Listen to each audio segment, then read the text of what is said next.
Hello, my friends, it's me. Today we are going to watch another amazing video. I know you are curious to hear the story, so let's get started. Our next video is titled My Husband Left Me for His Coworker After 17 Years of Marriage and I Took My Revenge. This video is shared by user. She has never been married but has had her fair share of bad boyfriends and toxic relationships.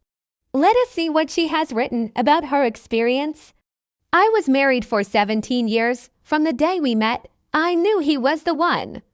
We were best friends before we were man and wife. We gave each other our virginity and we lost it together on our wedding night. He made love to me for hours. That night I felt like the only woman on earth. For years, we were inseparable. He became an electrical engineer. I took care of the house and kids. I didn't have a high school diploma when I met him. I couldn't read or write very well. At that time, my parents were still alive and they were against us. They thought he wasn't good enough for me. He was too poor. In fact, when we got married, they put up a fight and said if we go ahead with the wedding, we would be kicked out of the house and forbidden from ever coming back. So we had a small ceremony with just me, my husband, and his sister as witnesses. Afterwards, we moved in with my grandmother. She loved him like her own son and took care of us until we could afford our own place. She passed away a few years after her grandson was born. For many years, I told myself that I didn't marry him because of love but because of convenience. I was just tired of being single and wanted someone to love me. The problem was that I could never tell him this. I was afraid it would hurt him deeply. And he was so in love with me. Why should I destroy that? Love comes in all shapes and forms, including convenience. We struggled financially for many years. He worked as an electrician and I did all kinds of odd jobs. Over the years, we bought 2 houses, both of them small and old. We fixed them up ourselves. They increased in value over the years. In total, we had 3 children, 2 boys and a girl. Both boys are his spitting image, sweet and caring. Our daughter, however, has always been Daddy's little girl. I am not sure if it is because I left her more often to take care of my sick mother-in-law or if she just likes him more than me. I don't know. The thing is, she gets upset very easily. If something doesn't go her way, she starts crying and screaming, kicking and biting. She always had a hard time controlling herself. He tried to teach her how to control herself, but he failed. Because of her behavior, we couldn't leave her alone with anyone, not even her own father. So I had to quit working outside the home. I just couldn't find childcare. When our youngest turned 5, we had to take out a loan to buy a new car. We were already paying to mortgages, insurance, utilities, food, and clothing. I suggested we look for a cheaper car, but he insisted we needed this one.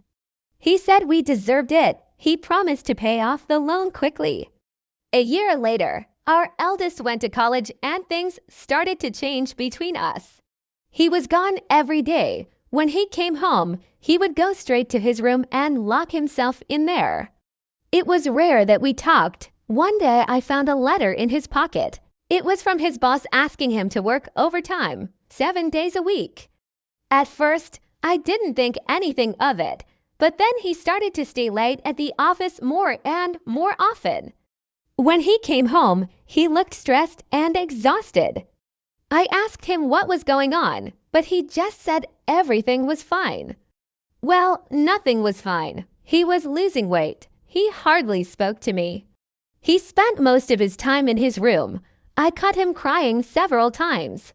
When I asked him what was wrong, he said it was nothing. One day I heard him talking on the phone. He said, "Of course, I love my wife. How could you say such a thing? Don't be ridiculous." Then he hung up and went to his room again. I followed him and broke down in tears. He asked what was wrong and I said, "Why do you talk to other women when you're married to me?" He said, "What do you mean?" "I don't talk to any women other than my female coworkers." I asked him why he had to talk to them for hours on end. He got really angry and screamed at me, "You don't know me at all. Why are you accusing me? I have been working here for 14 years. Of course, I know my coworkers well. I guess I just was unsatisfied with my marriage anymore and was trying to find problems where there weren't any." After that, he stopped speaking to me altogether. For weeks, I didn't know what to do. Every time I wanted to talk to him, he would turn away from me and walk away. Then he started sleeping in his office. He said he was under a lot of stress and needed to focus on his job. I guess that was better than him being with another woman. One day, he came home and said he wanted a divorce. He said he no longer loved me and wanted to be with another woman. He said that other woman was his true love and that I had never been.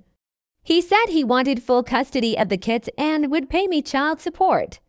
Of course, I refused to sign the papers. He called me a gold digger and said I only wanted his money. He said I had ruined his life by taking his happiness away from him. I asked him what he meant by that. He said he had been in love with Patricia for years, but I had forced him to marry me. He said he had been miserable for years and now he finally had the chance to be happy with another woman. I told him to go ahead and sign the papers. I was ready to give him the divorce he wanted. But the very next day, his boss called me. Her name was Patricia. She told me she knew her husband was having an affair with me because he had been bragging about it. She said she wasn't stupid and had already hired a lawyer. She said she wanted sole custody of the children and half of everything he owned. She also wanted me out of their lives forever.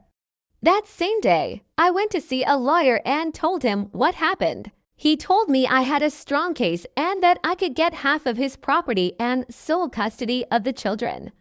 I didn't want to fight him for the children. I just wanted to make sure he wouldn't ever try to take them away from me, so I agreed to joint custody. He had to sell his house because he couldn't keep up with the mortgage payments. I took the kids and moved in with my mom. She didn't approve of him, but she loved her grandchildren. She helped me a lot. She took care of them while I worked. I got a job in sales and made good money. We lived very modestly. Every month he paid me $2,000 in child support. I saved some of that money and bought a used car for when I needed it. I told him I didn't need financial help, but he insisted. After 6 months, I met a guy. He was a cop. I liked him very much, but I didn't introduce him to my children. I didn't want them to get attached to him. I didn't want them to call him dad. It was difficult for me to accept another man after my husband.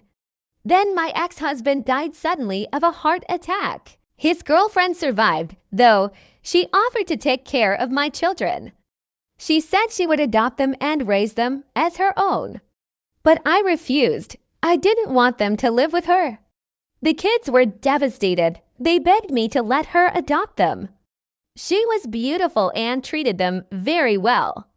I told them I couldn't let her adopt them. They accused me of destroying their lives and ruining their future. I told them I was doing what was best for them. I told them their father had chosen this woman over them and me. He had left us for her, so why should they choose her now? They didn't understand. All they knew was that they didn't want to live with me anymore. They wanted to live with Patricia. They ran away from home and stayed with her. I called the cops. When they heard it was me who had filed the missing persons report, they started laughing. They said, "It serves you right, Mom. You will never see your children again." I cried. I didn't know what to do. I missed them so much.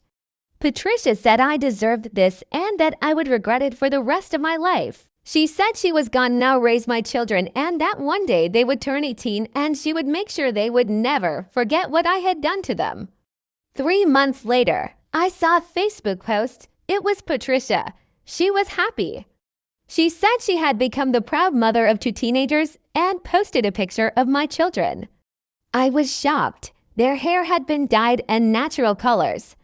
They had piercings everywhere. I was scared. What kind of mother would let her teenage sons get like this? I felt horrible. I couldn't believe what I was seeing. I hadn't raised them this way. And then I read her comment. She said she was happy to finally be able to call these two wonderful young men hers. She said she had waited so long for this moment and thanked God that her prayers had finally been answered. She also said how grateful she was towards the woman who had raised them, saying that without her, she wouldn't have been able to welcome them into her family. She ended the post by saying that this was the beginning of a new chapter in her life. She was officially a mother and she was happy. I knew exactly what she was referring to. She was thanking me for turning my children against her. She was saying that without me, she wouldn't have been able to raise them. She was basically telling the world that she had adopted my children. As soon as I read this, I burst out crying. I called the police and asked them to do a welfare check at Patricia's house. I was worried that she was brainwashing my kids. But when the police arrived, they told me there was nothing they could do. She hadn't done anything wrong. They said they would speak to the boys and then let Patricia know about my concerns, but that she was free to raise them any way she wanted. There was nothing I could do. It's been 6 months since I last saw my children. I miss them so much. Sometimes I feel like giving up. I don't know what to do. I don't know what to say. But then I remember my husband.